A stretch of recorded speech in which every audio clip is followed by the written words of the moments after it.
பிளைண்டா வந்து டிவியில வந்து நெறைய அளவுக்கு பாப்புலாரிட்டி கிடைக்குது. டிவி கவர் பண்ணுது.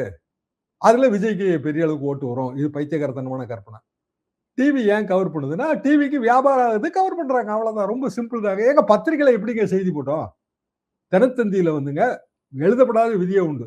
எழுதப்பட்ட விதி தாங்க. ஆயத்தனார் அவர்கள் இதழாளருக்கான கையேடுன்னு ஒரு சின்ன ஸ்டாண்டிங் இன்ஸ்ட்ரக்ஷன் போட்டிருக்காருங்க. அத பிரிண்ட் பண்ணி விப்பாங்க. அதுல 8 காலம் யாரு குடுக்கணும்?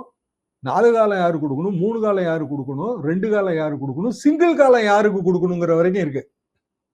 அதாவது ஒரு சின்ன கட்சியா இருந்தாலும் சிங்கிள் காலத்துல 4 லைன்ல செய்திய போடு அப்படிங்கிறதா ஆயத்தனார் ஐயாவோட கட்டளை. என்ன காரணம்? ஒரு கிராமத்துல அவன் இருப்பான். சிங்கிள் காலத்துல நம்ம பேர பார்ப்பான். பத்திரிக்கை ஒரு பத்திரிக்கை விக்குதா? விக்கலையா அதுல? நானும் அதே பிரின்சிபல் கடைபிடிச்சிருக்கேங்க தராசு காலகட்டத்துல. குட்டியூண்டு பெட்டி செய்தியாவது போடணும்னு நான் நினைப்பேன். மொத்தமே 5 லைன் தாங்க இருக்கும் அதுல. ஆனா நமக்கு ஏதோ ஒரு போகவே முடியாத ஒரு கிராமத்துல நம்ம பத்திரிக்கைங்கிறது ஒரு 2 காப்பி விக்கும்.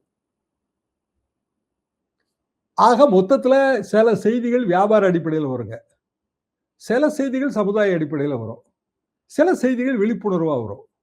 அப்ப விஜயை பற்றிய செய்திகள் விழிப்புணர்வு செய்தியா? சமுதாய செய்தியா? வியாபார செய்தியா? இதுக்கு மட்டும் பதில் சொல்லுங்க.